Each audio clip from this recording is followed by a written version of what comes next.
Madam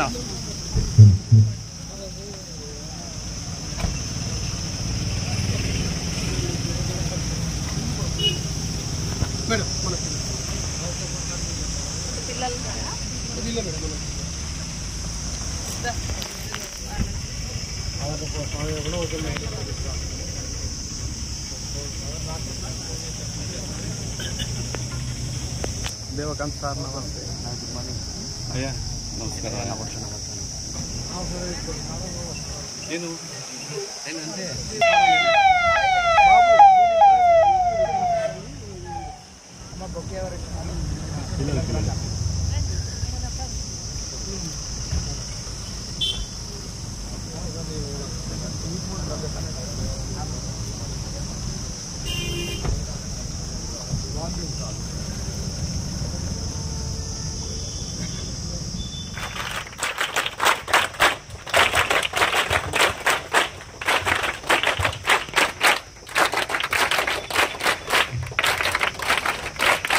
గౌరవనీయులు కర్నూలు జిల్లా collector గారు శ్రీ పి రంజిత్ బాచా గారు ఐఏఎస్ జిల్లా కలెక్టర్ మరియు మెజిస్ట్రేట్ కర్నూలు జిల్లా ఆయనను వేదిక మీదకు ఆహ్వానిస్తూ ఉన్నాం. సార్ గౌరవంగా కూర్చోండి సార్. తర్వాత గౌరవ జిల్లా RDO sir Sanjeev Kumar sir గారిని వేదిక మీదకు ఆహ్వానిస్తూ ఉన్నాం. తర్వాత గౌరవనీయులు JD madam Shri J Rangalakshmidevi madam గారు వేదిక మీదకి గౌరవంగా ఆహ్వానిస్తూ ఉన్నాం.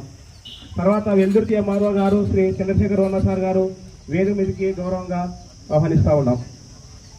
మండల ఎంపీడీఓ గారు శ్రీ సుహాసినమ్మ గారిని వేదిక మీదకి ఆహ్వానిస్తూ ఉన్నాం. తర్వాత యువ ఆడి గారు రవికుమార్ సార్ గారిని వేదిక మీదకి ఆహ్వానిస్తూ ఉన్నాం. సార్ అందరూ గౌరవం కూర్చొని సార్. జెడ్పీటీసీ సుంకర సార్ గారిని వేదిక మీదకి గౌరవంగా ఆహ్వానిస్తూ ఉన్నాం.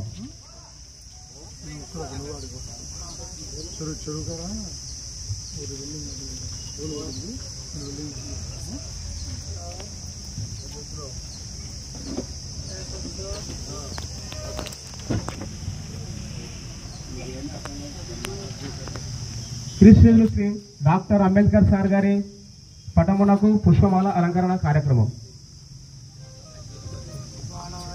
జ్యోతి ప్రజ్వలన కార్యక్రమం.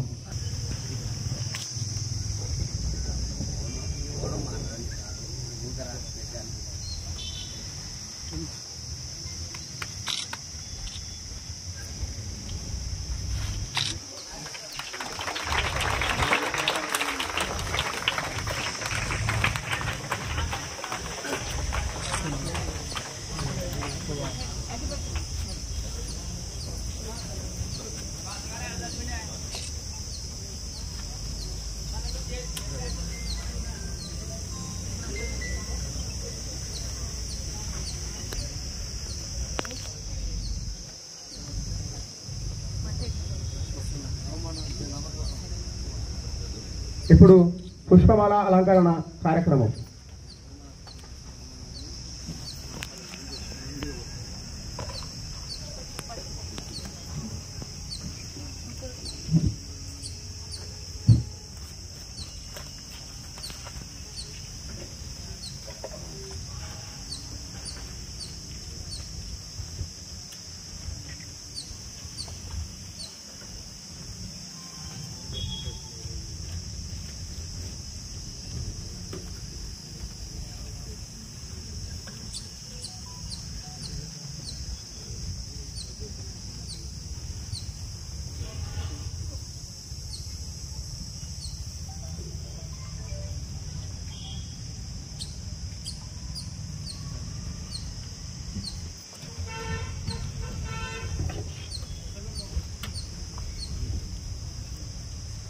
ఈ కార్యక్రమంలో ఇప్పుడు విద్యార్థులు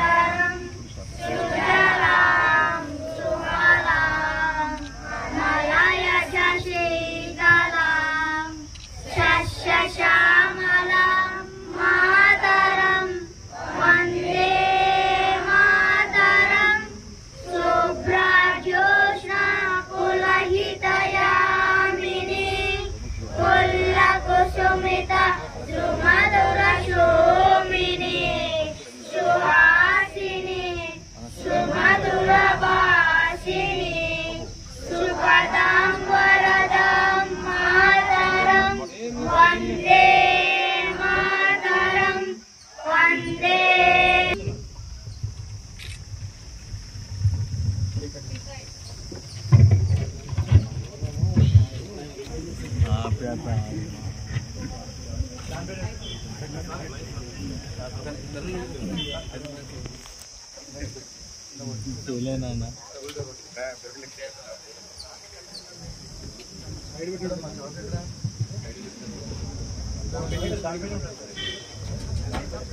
చాకు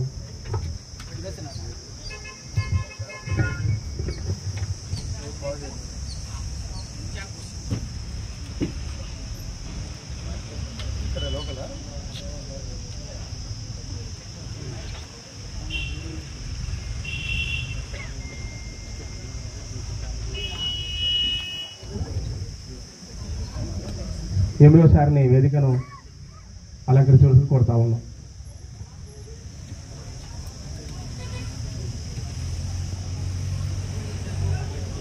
లేదు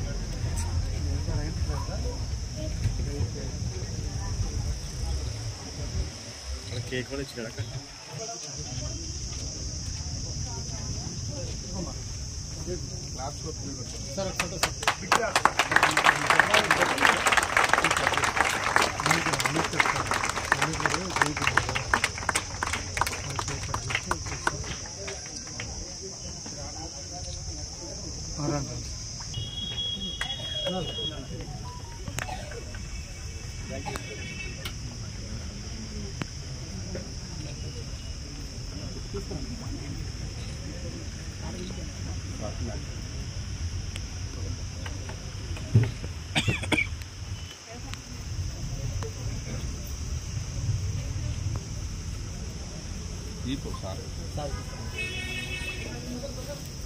పెట్టేసి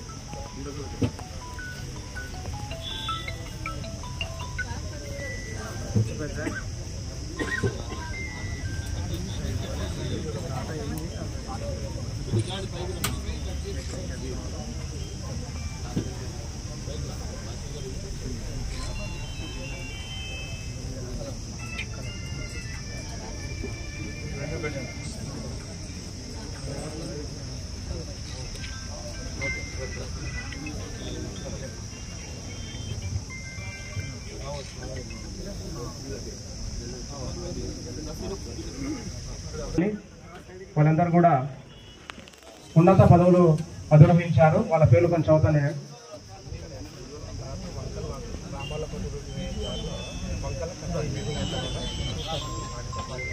ఏ రవి హైదరాబాద్లో ఉంటారు, జేఎన్టీలో పనిచేస్తా ఉన్నారు. సెకండ్ మునికుమార్ ఎంటెక్ అయిపోయింది, ఐటీఎస్ బెంగళూరులో పనిచేస్తా ఉన్నారు. థర్డ్ పర్సన్ లక్ష్మణ సైకాలజిస్ట్, ఒంగోలులో నవోదయ స్కూల్లో పనిచేస్తా ఉన్నారు. తర్వాత ఒక బుక్ కూడా రాశారు.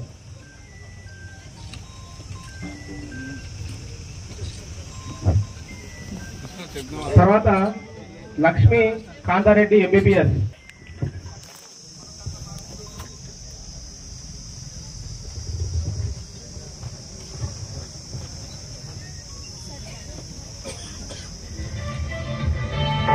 వాడల మాత్రమే వెలిసెన బొమ్మ, ప్రతి వాడన నిలుపగలిగే యోధులే రమ్మ.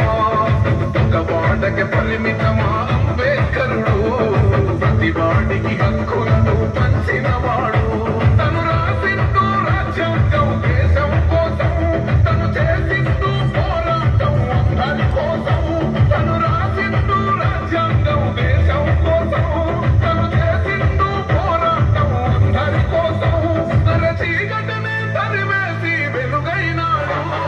జై భీమ్ జై భీమ్ జనగుండె నినాదం, అందరం ఒకటై గెలవాలి సమాజం.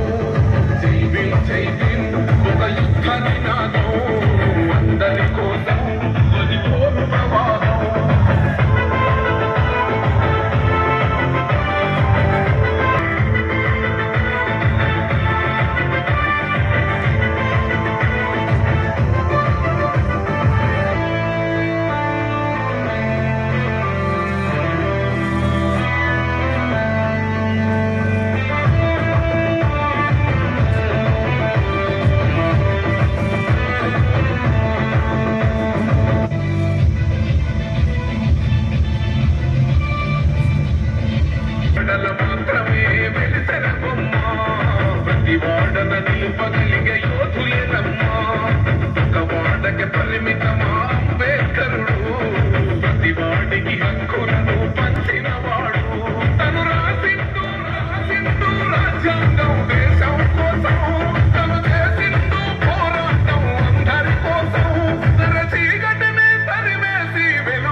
about a great leader, a true hero of India.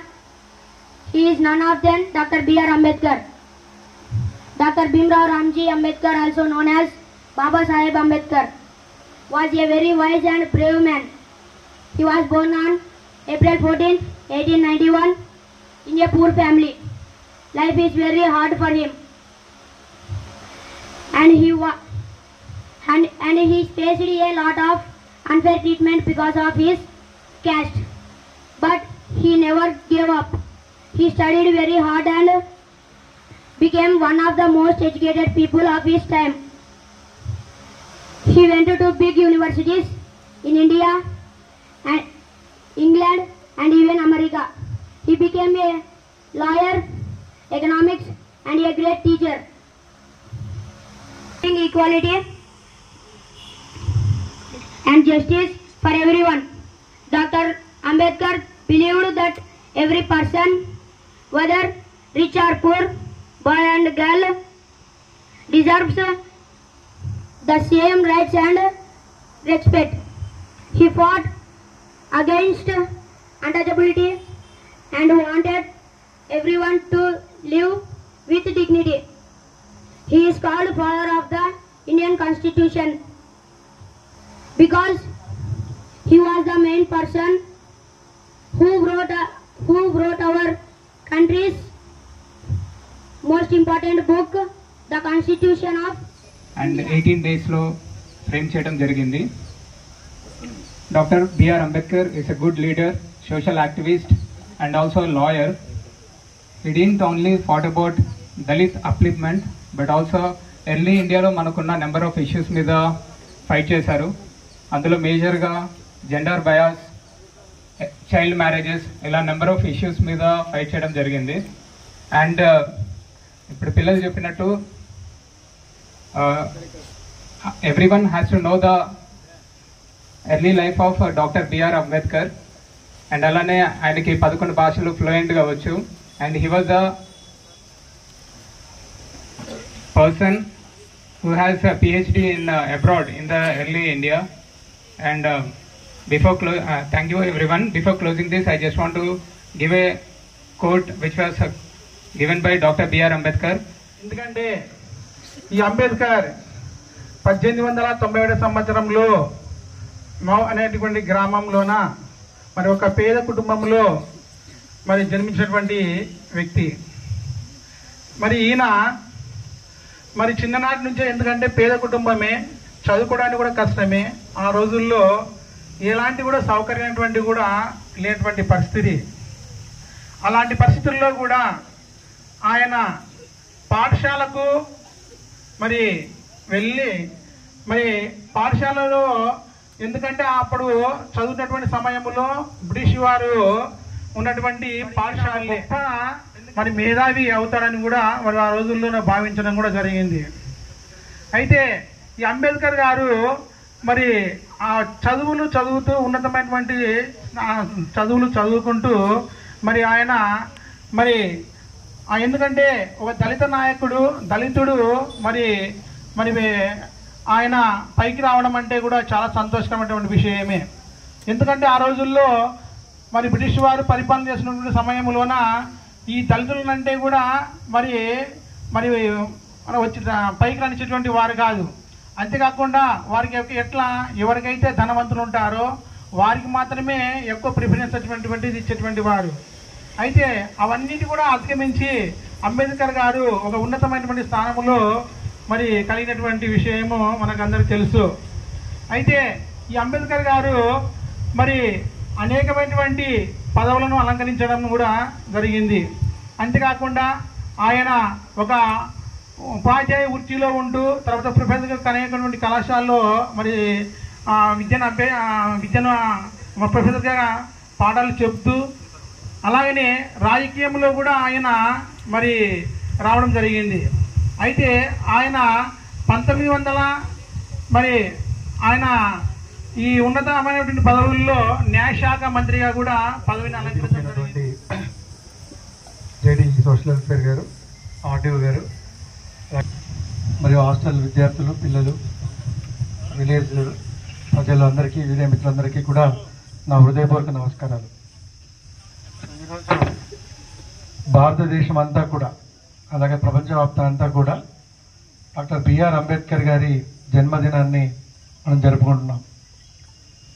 1891లో, అంటే దాదాపు 133, ఆయన రామ్జీ అండ్ భీమాబాయి గారి సంతానంగా 14వ సంతానంగా ఆయన జన్మించడం జరిగింది. అంటే దాదాపు 14 మంది తర్వాత చివరి సంతానంగా 14th మెంబర్గా ఆయన జన్మించడం జరిగింది. తర్వాత చిన్నతనంలోనే తల్లి చనిపోవడం, అలాగే 9 మంది, 14 మందిలో 9 మంది చనిపోవడం. సో ఆ సందర్భంలో ఈయన ఒకసారి పరిస్థితి మీరు ఆలోచిస్తే, ఆ సందర్భంలో ఈయన విద్యను ముందుకు కొనసాగించలేని పరిస్థితి. సో వాళ్ళ ఫాదరు ఆర్మీలో సుబేదార్గా పనిచేసేవాళ్ళు. సో మెహర్ అనే కులానికి సంబంధించినటువంటి వ్యక్తులు వీళ్ళు. సో ఆ కాలంలో అస్పృశ్యత కావచ్చు, అంటరానితనం కావచ్చు, ఎలా ఉంటుందో మీరు ఒకసారి ఊహించుకోవచ్చు. అంటే అంబేద్కర్ గారు చదివే రోజుల్లో స్కూల్లో వాటర్ ఇవ్వడానికి కూడా ఒక పియోన్ ఉండేవాడు సపరేట్గా. మిగతా వాళ్ళందరూ డైరెక్ట్గా వాటర్ తాగితే వీళ్ళందరికీ సపరేట్గా ఒక పియోన్ గ్లాస్ ద్వారా వాటర్ పోసేవాళ్ళు. సో ఇది మొట్టమొదట ఆయనకి ఒక కలిసినటువంటి సంఘటన. సో ఇలాంటి అంటరానితనం పరిస్థితుల్లో ఆయన దీన్ని ఎదుర్కొనే విధంగా స్కూల్ దశలోనే ఒక విధంగా దాన్ని ఎదిరించేటువంటి మనస్తత్వాన్ని ఆయన ఏర్పరచుకోవడం, దాన్ని ప్రశ్నించడం కూడా జరిగింది. సో అంటే అంబేద్కర్ గారి జీవితంలో చిన్నతనంలో ఉన్నటువంటి కష్టాలను అధిగమిస్తూ విద్యను అభ్యసించే టైంలో ఒక సంఘటనకి ఆ ఏజ్లోనే ప్రశ్నించేటువంటి ఒక దృక్పథాన్ని అలవాటు చేసుకున్నారు ఆయన. సో ఆ తర్వాత ఆయన బరోడా మహారాజ్ గారి ఉపకార వేతనంతో డిగ్రీని పూర్తి చేయడం జరిగింది. సో ఆ తర్వాత ఆయనకు అక్కడ జాబ్ వచ్చింది ఆ సంస్థానంలో. కానీ ఆ జాబ్ను ఆయన వదిలేసి ఇంకా నేను బాగా చదవాలి, ఇంకా పై చదువులు చదవాలనే ఉద్దేశంతో సో ఆయన సహకారంతోనే మళ్ళీ ఆయన పై చదువులకు వెళ్ళడం జరిగింది. సో ఇలా ఆయన ఒక లా కంప్లీట్ చేశారు, పిహెచ్డి కంప్లీట్ చేశారు.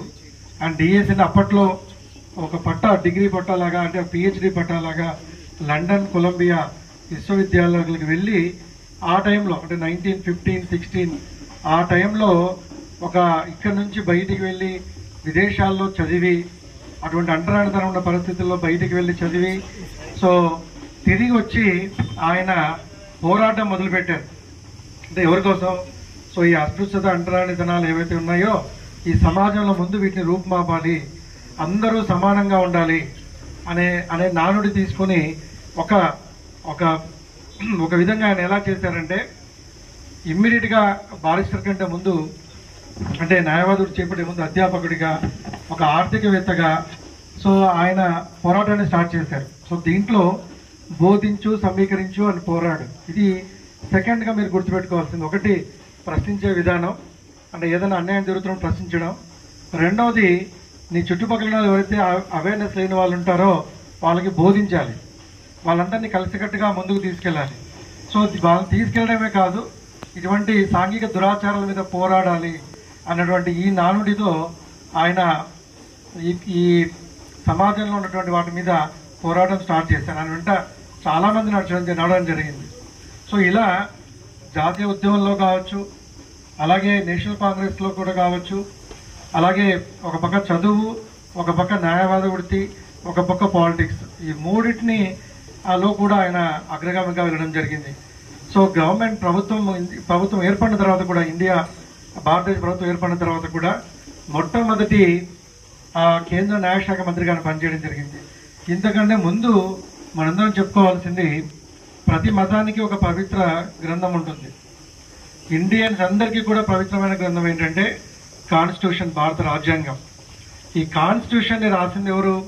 So constitution drafting committee chairman గా, సో మొత్తం అందరూ కూడా డ్రాఫ్టింగ్ మెంబర్స్ అందరిలో కూడా ఈయన డాక్టర్ బిఆర్ అంబేద్కర్ గారు మొత్తం దాన్ని కష్టపడి మనందరికీ అందించడం జరిగింది. ఇప్పటికీ కొన్ని సవరణలతో ఇప్పటికీ కూడా ఇన్ని సంవత్సరాల తర్వాత కూడా మనం అందరం ఫాలో అవుతున్నాం. ఈ సెక్షన్స్ దీనివల్ల మనం పెడుతూ ఉంటాం, మనం ఫాలో అవుతూ ఉంటాం.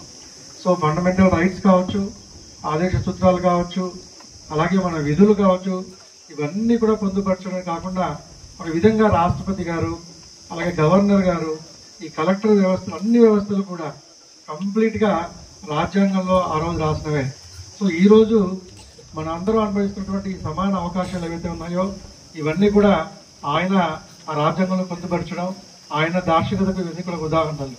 సో ఇది థర్డ్ థింగ్, అంటే నీ ఎదురుగా అన్యాయాన్ని ఎదిరించడం ఒకటి, మీ చుట్టుపక్కల వాళ్ళని కూడా అవేర్నెస్ తీసుకురావడం, వాళ్ళందరినీతో కలుపుకోలుదనంతో అందరినీ కలుపుకుపోతూ పోరాడడం. మూడవది తనకున్న శక్తి సామర్థ్యాలకు సంబంధించి ఏవైతే ఉన్నాయో దాన్ని ప్రజలకు ఉపయోగపడే విధంగా కాన్స్టిట్యూషన్ తీసుకురావడం.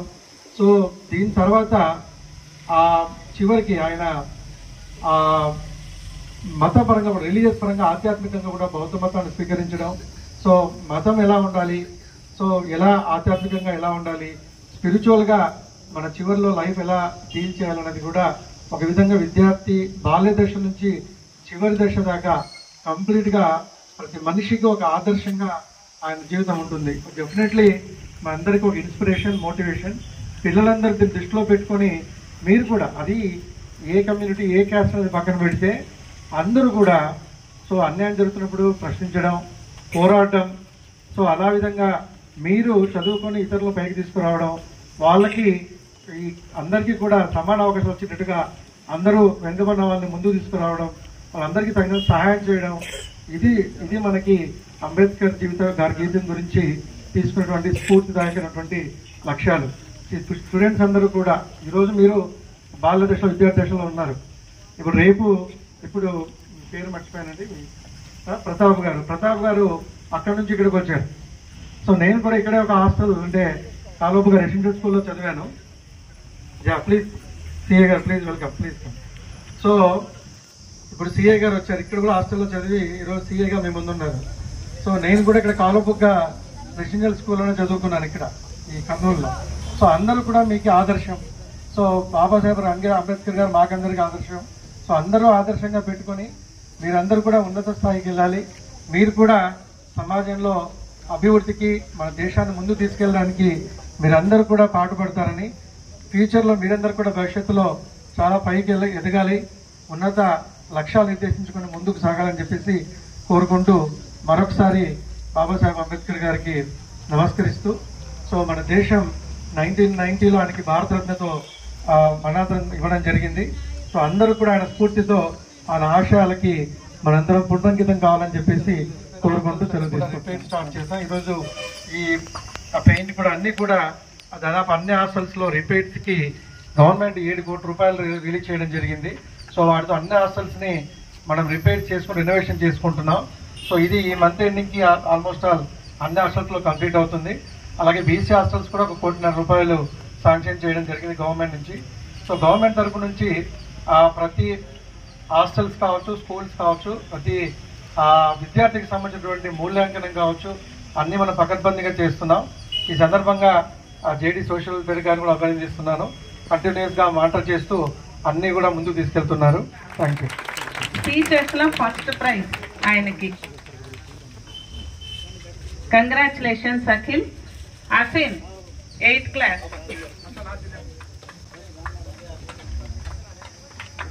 కలెక్టర్ గారి చేతుల మీదుగా ప్రదానం.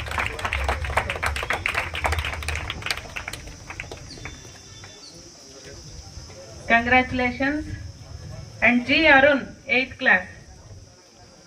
ఈయన కూడా స్పీచెస్ ఇవ్వడంలో బాగా ఇచ్చారు. Arun, congratulations Arun. SA competitions Jeevaratnam first prize 8th class. Congratulations. Rafi 8th class. SA competition. R Eswar 6th class.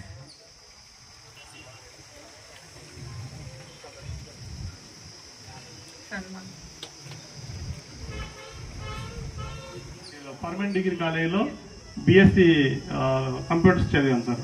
2003-2006 sir. అక్కడ కూడా మళ్ళీ ఫస్ట్ క్లాస్ సార్. మళ్ళీ ఆ తర్వాత నాకు తిరుపతి యూనివర్సిటీలో సీట్ వచ్చింది సార్, ఎస్వి క్యాంపస్ సార్. అక్కడ ఎంసీఏ చేశాను సార్ 2006-2009 సార్. క్యాంపస్లో నేను ఇంకా నాది ఎంసీ అయిపోకముందే సార్, ఫైనల్ ఇయర్లో ఉన్నప్పుడే I was selected sub inspector sir. In the year 2008 notification sir, 2009లో రిక్రూట్మెంట్ సార్. 2009లో నేను ఎస్ఐగా రిక్రూట్ అవ్వడం జరిగింది. ఆ తర్వాత నేను హైదరాబాద్లో 1 ఇయర్ ట్రైనింగ్ అయిన తర్వాత మళ్ళీ మిగతా అటాచ్మెంట్స్ అంతా అయిపోయిన తర్వాత 2011లో అనంతపురం జిల్లాకి అలాట్ అవ్వడం జరిగింది. 2011 నుండి నేను అనంతపురం జిల్లాలోని ఫస్ట్ అనంతపురం 1 టౌన్లో ప్రొబేషనరీ ఎస్ఐగా ఉన్నాను. మళ్ళీ తాడిమరిలో ఇండివిజువల్ పోస్టింగ్ 2011-13. ఆ తర్వాత నార్పల 2013-2015. ఆ తర్వాత రామగిరి 2015-2017. తర్వాత హిందూపూర్ రూరల్ 2017 నుండి 2020. మళ్ళీ హిందూపూర్ 1 టౌన్ 2020-21. ఆ తర్వాత మళ్ళా డిప్యుటేషన్కి వెళ్ళాను ఒక 3 years Anantapur AP Transco vigilance లో ఒక 3 సంవత్సరాలు. 2023 సంవత్సరంలో ఆగస్టు 17వ తేదీ మళ్ళీ నాకు ఎస్ఐ నుండి ఇన్స్పెక్టర్ గా ప్రమోషన్ వచ్చింది. ప్రమోషన్ వచ్చిన తర్వాత లాస్ట్ 2024 ఎలక్షన్స్ కి మదనపల్లి తాలూకాలో ఇన్స్పెక్టర్ గా ఛార్జ్ తీసుకుని అక్కడ ఒక 9 మంత్స్ ఎలక్షన్స్ అయిన తర్వాత రీసెంట్ గా మళ్ళీ ఒక 6 మంత్స్ బ్యాక్ అనంతపూర్కి వచ్చాను సార్. ప్రజెంట్ నేను అనంతపూర్ రూరల్లో సర్కిల్ ఇన్స్పెక్టర్ గా పనిచేస్తా ఉన్నాను. మరి ముఖ్యంగా మా హాస్టల్ గురించి చెప్పాలంటే సార్, ఈ రోజు ఉన్నటువంటి ఫెసిలిటీస్ ఆ రోజు మాకు లేవు సార్. వాస్తవంగా చాలా మినిమం ఫెసిలిటీస్ తో చదువుకున్నాం మేము అప్పుడు. మనకంతా తెలుసు 1994 అంటే అబౌట్ ఒక 30 ఇయర్స్ బ్యాక్. మా ఊరు కూడా దగ్గరే, అందరికి తెలిసి ఉంటుంది, పుస్లూరు అని. ఇక్కడ నుండి జస్ట్ ఒక 16 కిలోమీటర్లు అంతే. ఇలా దగ్గర నుండి ఒక 9 కిలోమీటర్లు, 16 కిలోమీటర్లు. అప్పుడు మేము ఏ రోజు కూడా మాకున్నటువంటి ఫెసిలిటీస్ కానీ ఇంకోటి కానీ గురించి కూడా మేము పెద్దగా ఆలోచించింది లేదు. మేము హాస్టల్లో ఉన్నటువంటి వాళ్ళల్లో మాకు అప్పుడు ఉన్నటువంటి ఇన్స్పిరేషన్ సార్, అప్పటికి ఇప్పటికి ఎప్పటికీ ఈ ప్రాంతానికి ఈ జిల్లాకి అందరికి తెలిసినటువంటి వ్యక్తి sir. Highest inspiration, highest dedication, devotion, dignity, discipline ఉన్నటువంటి మా warden sir Shri Z Doraswamy sir గారు. ఈరోజు మన దగ్గర లేరు సార్, ఆయన రిటైర్మెంట్ అయ్యారు సార్. హైలీ సార్, అతను కంప్లీట్ డెడికేటెడ్ సార్, డ్యూటీల్లో కంప్లీట్ డెడికేటెడ్ సార్. ఆయన వల్లనే సార్ ఈ రోజు మేము ఈ స్థానంలో ఉన్నామంటే మేము ఎంత పెద్ద సభలైనా గర్వంగా చెప్పగలుగుతాం సార్. అది కేవలం దొరస్వామి సార్ గారు వారి యొక్క అది డిసిప్లిన్ సార్. వారు నేర్పించినటువంటి టైము, ఆయన పంక్చువాలిటీ అయితేనేమి, కమిట్మెంట్ అయితేనేమి, ప్రతి ఒక్కటి సార్. అంటే మార్నింగ్ 7 గంటలకి మా షెడ్యూల్ స్టార్ట్ అయితే సార్, మార్నింగ్ 7 గంటల నుండి మళ్ళీ నైట్ 9:30-10 అయిపోయేంత వరకు కూడా ప్రతి చోట కూడా ఆయన యొక్క ఫాలో అప్ ఉంటుంది సార్. ప్రతి చోట ఆయన ఉన్నా లేకపోయినా ఒక సిస్టమ్ అనేది అలవాటు చేశారు సార్. ఇనీషియల్ గా ఈ టైం నుండి ఈ టైం వరకు ఈ పనే చేయాలి. ఇక్కడ మార్నింగ్ స్టడీ అవర్స్ అయితేనేమి, తర్వాత టిఫిన్ చేసుకుని స్కూల్కి వెళ్ళేటప్పుడు కానీ, స్కూల్ వచ్చిన తర్వాత మళ్ళీ రిటర్న్ వచ్చిన తర్వాత ట్యూటర్స్ పెట్టేసి ట్యూషన్స్ ఇంప్రూవ్ చేయడం కానీ, వీక్ ఉన్న వాళ్ళని ఇంప్రూవ్ చేయడం కానీ, ఏ సబ్జెక్ట్ లో వీక్ ఉన్నాయని ఐడెంటిఫై చేయడం కానీ, నిజంగా అంత డిసిప్లిన్ ఈవెన్ ఒక కార్పొరేట్ స్కూళ్ళల్లో కూడా ఉంటుందో ఉండదో నాకైతే తెలియదు సార్. ఎందుకంటే నేను ఎప్పుడు కార్పొరేట్ స్కూల్లో చదువుకోలేదు. చిన్నప్పటి నుండి అంతా గవర్నమెంట్ స్కూల్లోనే చదువుకున్నాను కాబట్టి నాకు గవర్నమెంట్ స్కూళ్ళ గురించే తెలుసు. ఆ విధంగా చేసినటువంటి ఒక గొప్ప వ్యక్తి సార్ మా దొరస్వామి సార్ గారు. ఈ రోజు దొరస్వామి సార్ గారు ఇక్కడ దాదాపు ఒక 20 సంవత్సరాల పైన సర్వీస్ చేశారు సార్. ఆయన చేసినటువంటి సర్వీస్ వల్ల ఈ మన యొక్క సోషల్ వెల్ఫేర్ హాస్టల్ నుండి దాదాపు ఒక 100 మంది విద్యార్థులు సార్, కొంత సమయాభావం వల్ల వారికి ఇంకా ఇన్ టైంలో ఇంటిమేట్ చేయడం వల్ల చాలా మంది రాలేకపోయింటారు సార్. చాలా మంది కూడా మంచి ఉన్నత స్థాయిలో ఉన్నారు సార్. మంచి మంచి ఆఫీసర్స్, బ్యాంక్ ఎంప్లాయీస్ కానీ, గవర్నమెంట్ టీచర్స్ కానీ, ప్రైవేట్ లో కానీ అక్కడక్కడ చాలా మంది కూడా మంచి ఉన్నత స్థాయిలో సెటిల్ అయ్యారంటే కేవలం దొరస్వామి సార్ గారే సార్. ఇక్కడ ఉన్నటువంటి విద్యార్థులకు ఇప్పుడు గవర్నమెంట్ చాలా ఫెసిలిటీస్ కల్పిస్తా ఉంది. ఎడ్యుకేషన్ మోటివేషన్ గా రకరకాలుగా పిల్లలు ఏ సబ్జెక్ట్ లో వీక్ ఉన్నా కూడా వాళ్ళకి అవసరమైనటువంటి ట్యూటర్స్ ని అరేంజ్ చేయడం కానీ, అదేవిధంగా మోటివేషనల్ స్పీకర్స్ పిలిపించడం కానీ, కాంపిటేటివ్ ఎగ్జామ్స్ పెట్టడం కానీ, ఫర్దర్ వాళ్ళ ఫ్యూచర్ నెక్స్ట్ ఎలా డిజైన్ చేసుకునేటటువంటి ఇవన్నీ కూడా, అదేవిధంగా వాళ్ళకు వచ్చే మంత్లీ ఈ కాస్మెటిక్ ఛార్జెస్ కానీ ఎవ్రీథింగ్ ఈ రోజుల్లో బాగా ఉన్నాయి. రెండోది, మనము ఇక్కడ ఉన్నంత వరకు మనకేం పెద్దగా కనిపించదు. ఎందుకంటే 10th క్లాస్ వరకు చిన్నగా అలా జరిగిపోతుంది. ఒక్కసారి మనం ఇక్కడ నుండి బయటికి వెళ్తున్నామంటే నెక్స్ట్ ఖచ్చితంగా ఏదో ఒక గురుకుల పాఠశాలలోనో, ఒక జూనియర్ కాలేజీ, గవర్నమెంట్ జూనియర్ కాలేజీలో, రెసిడెన్షియల్ జూనియర్ కాలేజీలో అట్లా సీట్ వస్తే చాలా హ్యాపీగా ఉంటుంది. లేకపోతే మన పేరెంట్స్ కి మనం ఒక రకమైన బర్డెన్ అవుతాం, అంటే కొంచెం ఇబ్బంది పడతారు. ఎందుకంటే ఇంటి దగ్గర ఉండి చదువుకునే పిల్లల పరిస్థితి ఒకలాగా ఉంటుంది, హాస్టల్లో ఉండి చదువుకునే పిల్లల పరిస్థితి ఇంకోలాగా ఉంటుంది. కాబట్టి మన ఇక్కడ చదువుకునే విద్యార్థులకు అందరికీ కూడా నేను సజెస్ట్ చేసేది ఏంటంటే, మనకు ఏమున్నాయి ఏం లేవనేది మనం ఎప్పుడు కూడా ఆలోచన చేయకూడదు. ఒకవేళ కార్పొరేట్ స్కూళ్ళలో చదువుకునే వాళ్ళకి మనకి కొంచెం మామూలు గాలి తగిలితే వాళ్ళకి ఏసీ గాలి తగలొచ్చు, అంతే కదా, అంతే, అంతకంటే ఏం పెద్ద తేడా ఉండదు. వాళ్ళు తినేది భోజనం, మనం తినేది భోజనమే. ఎప్పుడు కూడా మనం ఉన్నటువంటి ఫెసిలిటీస్తో ఎప్పుడు మనం కంపారిజన్ చేసుకోకూడదు. మనం ఎంతసేపు ఉన్నా మనకున్నటువంటి ఫైట్ చేయాల్సిందంత మనకున్నటువంటి పుస్తకాలతోనే మనం ఫైట్ చేయాలి, మనకున్నటువంటి సిలబస్తోనే మనం ఫైట్ చేయాలి. ఎవరికున్నా ఒకే సిలబస్సే, ఒక చోట సిబిఎస్ఈ ఉంటుంది, ఒక చోట స్టేట్ సిలబస్ ఉంటుంది. సిలబస్ ఏదైనా కూడా అందులో ఉన్నటువంటి కంటెంట్ మాత్రం ఒకటే ఉంటుంది. కాబట్టి ఇక్కడ ఉన్నటువంటి పిల్లలంతా కూడా మంచి డిసిప్లిన్తో ఉంటారు, అందులో చెప్పాల్సినటువంటి సందేహం ఏం లేదు. కాబట్టి అందరూ కూడా బాగా చదువుకొని మీ తల్లిదండ్రులు ఎంతో ఆశలతో వాళ్ళు కష్టపడుతూ వాళ్ళు తిన్నటువంటి తిండిలో తగ్గించుకొని వాళ్ళ ఖర్చులను సగం పెట్టుకొని మనల్ని చదువుకొని మనం భవిష్యత్తులో మంచి స్థాయికి ఎదగాలని చెప్పేసి మన తల్లిదండ్రులు ఎంతో ఆశలతో కోరికలతో మనల్ని అంతా కూడా చదివించుకుంటూ ఉంటారు. కాబట్టి ఎవరు కూడా సమయాన్ని వృధా చేయొద్దండి, బాగా చదువుకోండి. ఇక్కడ నుండి పోయేటప్పుడు మీరు మంచి ఒక టార్గెట్తో వెళ్ళాలి. నేను ఒక మంచి ఇంజనీర్గా రావాలి మా ఇంటికి, లేకుంటే ఒక మంచి డాక్టర్గా రావాలి, లేకుంటే మంచి ఒక పోలీస్ ఆఫీసర్గా రావాలి, ఒక గ్రూప్ 1 ఆఫీసర్గా రావాలి, లేకుంటే ఒక సివిల్ సర్వీసెస్లో నేను సెలెక్ట్ అవ్వాలి అనే విధంగా ఒక మంచి లక్ష్యాన్ని పెట్టుకుని మీరు ఎంతసేపు ఉన్న లక్ష్యం వైపే చూడాలి, కానీ మనకున్నటువంటి పరిస్థితుల వైపు చూడకూడదని చెప్పేసి నేను అందరికీ కూడా ఈ సభాపూర్వకంగా అందరికీ కూడా తెలియజేస్తున్నాను. మరి ఈ జిల్లాలో ఎన్నో హాస్టల్స్ ఉంటాయి, ఎన్నో సోషల్ వెల్ఫేర్ హాస్టల్స్, వందల హాస్టల్స్ ఉంటాయి. ఉన్నప్పటికీ కూడా మన గౌరవ కలెక్టర్ గారు ఎన్నో హాస్టల్ విజిట్ చేయకుండా మన హాస్టల్లో విజిట్ చేస్తున్నారు. ఈ రోజు ఇంత పెద్ద కార్యక్రమాన్ని ఇక్కడే ఏర్పాటు చేశారంటే ఈ హాస్టల్కి ఏదో ఒక ప్రత్యేకత ఉంది.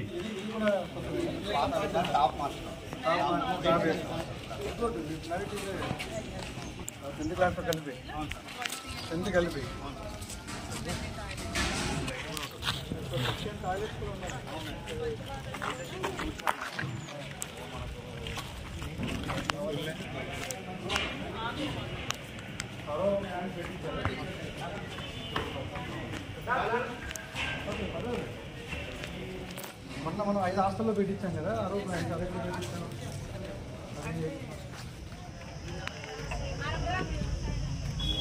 ఓకే, ఇంట్లో